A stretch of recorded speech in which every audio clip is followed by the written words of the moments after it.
Welcome back. CM योगी का आवाज आज गुरुवाणी से गूंज उठा। साहिबजादा दिवस पर गुरुबाणी कीर्तन का आयोजन किया गया, जिसमें सीएम योगी और डिप्टी सीएम समेत कैबिनेट के कई मंत्री मौजूद रहे। इस मौके पर सीएम ने सिखों के 10वें गुरु गोविंद सिंह के साहिबजादों की शहादत को याद करते हुए उन्हें श्रद्धांजलि दी। और इतना ही नहीं, सीएम योगी ने आज के दिन को सभी कॉलेजों और स्कूलों में धूमधाम से मनाए जाने का निर्देश देते हुए इसे पाठ्यक्रम में शामिल करने का ऐलान भी किया। उन्होंने इसे सही मायनों में बाल दिवस बताया।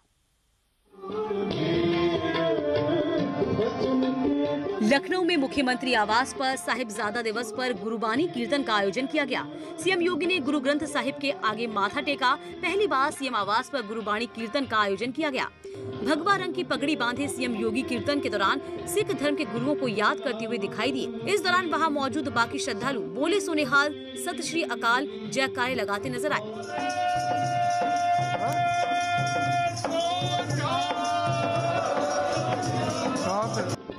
साहिबजादा दिवस कुर्बानी की मिसाल बने सिखों के 10वें गुरु गोविंद सिंह जी के 4 साहिबजादों अजीत सिंह, जुझार सिंह, जोरावर सिंह और फतेह सिंह और माता गुजरी जी की शहादत को श्रद्धांजलि देने के लिए मनाया जाता है।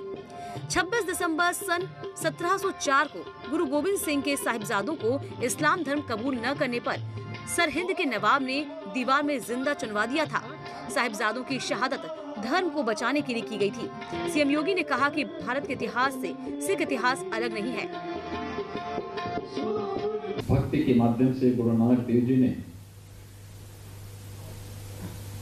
जो अभियान प्रारंभ किया था, कीर्तन उसका आधार बना था। और उस समय सत्संग के माध्यम से जो कार्य गुरु नानक देव जी ने आगे बढ़ाया, देखते ही देखते भक्ति की क्या शक्ति होती है।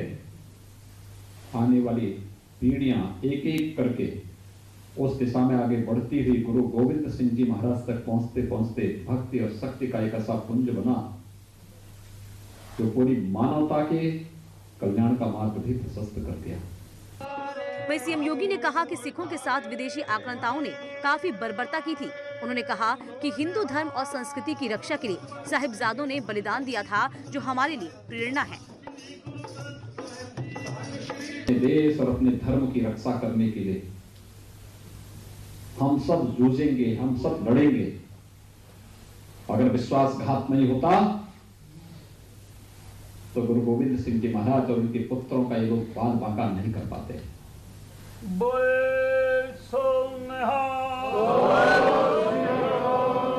भाइयों बहनों, हम सब के लिए इतिहास एक प्रेरणा है। उन्होंने डिप्टी सीएम दिनेश शर्मा से अपील करते हुए कहा कि सिखों के बलिदान को हमारे पाठ्यक्रमों का हिस्सा बनाया जाना चाहिए। इतना ही नहीं, मुख्यमंत्री योगी आदित्यनाथ ने कहा कि 27 दिसंबर को सभी स्कूल और कॉलेजों में साहिबजादों के बलिदान पर कार्यक्रम के आयोजन किए जाएंगे, जिससे सही मायने में बाल दिवस कहा जा सकेगा।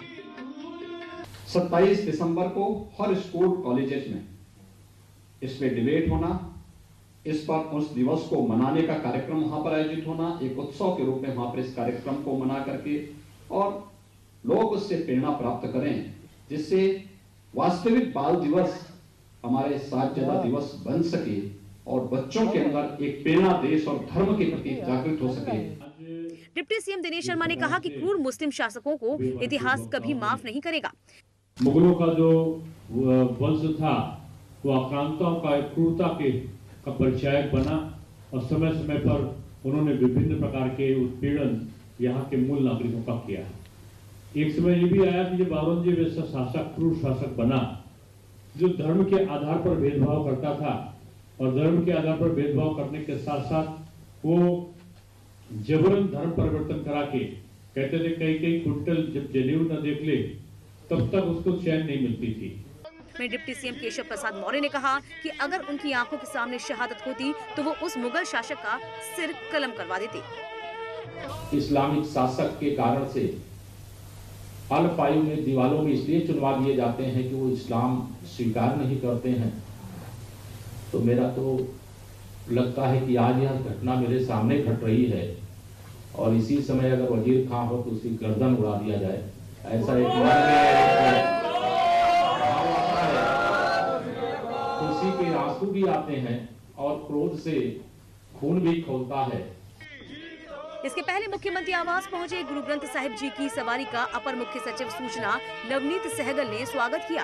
कार्यक्रम में बीजेपी प्रदेश अध्यक्ष स्वतंत्र देव सिंह के साथ योगी कैबिनेट के कई मंत्री भी भगवा पगड़ी पहने हुए दिखाई दिए। Bureau report, news 18।